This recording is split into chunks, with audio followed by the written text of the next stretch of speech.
जो पिछली जनगणना थी वो 2011 में की हुई है, तो उस हिसाब से जनगणना 2021 तक हो जानी चाहिए थी। 5 साल आपकी जनगणना डिले चल रही है, डिजिटल हो रही है तो 2027 तक आंकड़े आएंगे। तो ऐसी कौन सी जरूरत पड़ गई कि डीलिमिटेशन आप बिना इस जनगणना के रिजल्ट आए कर रहे हैं? ये सवाल पूछा जाएगा आपसे। जिन जिन राज्यों में एफआईआर हुआ है, लाखों करोड़ों लोगों के नाम कटे, मतलब ये पता चल रहा है, सरकार ये मान रही है, हम कहते हैं फ्लॉड है, सरकार ये मान रही है कि जनगणना इधर उधर चेंज हो रही है। तो आप किस आधार पर डिलिमिटेशन करिएगा? आप कैसे डिसाइड करिएगा कौन सी एससी एसटी की सीट्स है, जब आपके पास जनसंख्या का आधार ही नहीं है? आप देखिए जो नतीजे तेलंगाना और बिहार में जातिगत सर्वे के आए, इस आर्टिकल में मैम ने उसका भी जिक्र किया है, उल्लेख किया है। वो जातिगत सर्वे चौंकाने वाले हैं, वो बताते हैं कितनी पिछड़े वर्ग की पॉपुलेशन है, और उसके आधार पर बार बार कांग्रेस पार्टी ने 2023 में भी जब आप ये कानून पारित कर रहे थे, हमने कहा था ओबीसी महिलाओं के लिए दरवाजे खोलिए, उनको आरक्षण दीजिए।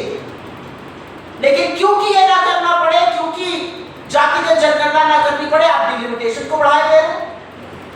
और एक बात जो सोनिया जी ने अपने आर्टिकल में लिखी है वो न्याय संगत बात है, वो इस देश को जोड़ने की बात है, उसी ने इस देश को जोड़े रखा है। डिलिमिटेशन एक अंक गणित नहीं है कि 40 से इतनी हो जाएंगी, 80 से इतनी हो जाएगी।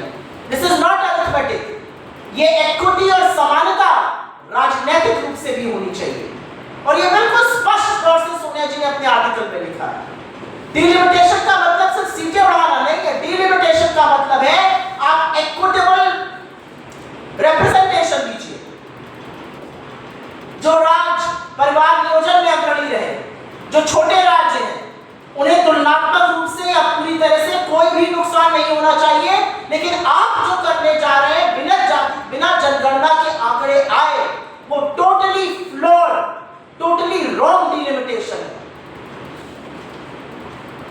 क्योंकि आप ही के सर्वे ये बता रहे हैं कि जनगणना पूरी तरह से गणना बदल चुकी है,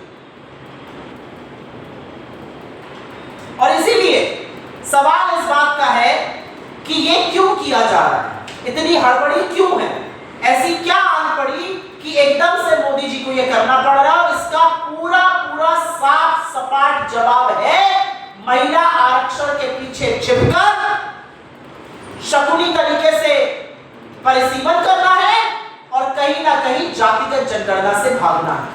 वेट करिए जनगणना के आंकड़ों का, उसके आधार पर परिसीमन होना चाहिए।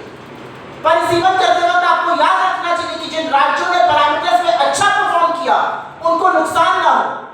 आप नॉर्थ साउथ की डिवाइड मत क्रिएट कीजिए इस देश में, जो आप करने की कोशिश कर रहे हैं। सबको पता है आपका ये शिगुफा इसलिए है क्योंकि नरेंद्र मोदी जी को एक नया बहाना चाहिए। अब कैसे कहेंगे कि काम नहीं कर पा रहे हैं? अब चुनाव बीत जाएगा तो एब्सटीन की चर्चा होगी, चुनाव बीत जाएगा तो विदेश नीति की चर्चा होगी, चुनाव बीत जाएगा तो बेरोजगारी और महंगाई की चर्चा होगी। तो ऐसे में मोदी जी किसको ब्लेम करेंगे? कैसे कहेंगे विपक्ष काम नहीं करने दे रहा है, नेहरू जी काम नहीं करने दे रहे, इंदिरा जी ने हाथ पकड़े हुए हैं, राहुल जी आके खड़े हो गए, मोदी जी को कलम नहीं चलाने दे रहे, कैसे कहेंगे? तो ये नया शिगुफा छोड़ा गया है, और ये आरक्षण के पीछे छिपकर एक चाल चली जा रही है, फंसाया जा रहा है, उलझाया जा रहा है। लेकिन जो मेन मुद्दा है, जैसा कि सोनिया जी ने स्पष्ट तौर से कहा है, जैसा कि कांग्रेस वर्किंग कमेटी ने निर्णय लिया, this is not an issue of women's reservation. ये महिला आरक्षण का मुद्दा है ही नहीं, वो सर्वसम्मति से पारित हो गया, आपने उसमें किंतु अपितु परंतु लगाया। ये मुद्दा डिलिमिटेशन का है, ये रिप्रेजेंटेशन ऑफ स्टेट्स का है, ये जातिगत जनगणना का है, जिन मुद्दों से आप आंख बचाकर मुंह छिपाकर भागना चाह रहे हैं। तो बजाय न्यूज़पेपर्स में ओपेड लिखने के, बजाय सम्मेलन करने के, बजाय मंचों से विपक्ष से अपील करने के, ऑल पार्टी मीटिंग बुलाइए। और जिस तरह से आप बीच चुनाव में एक स्पेशल सेशन बुला रहे बंगाल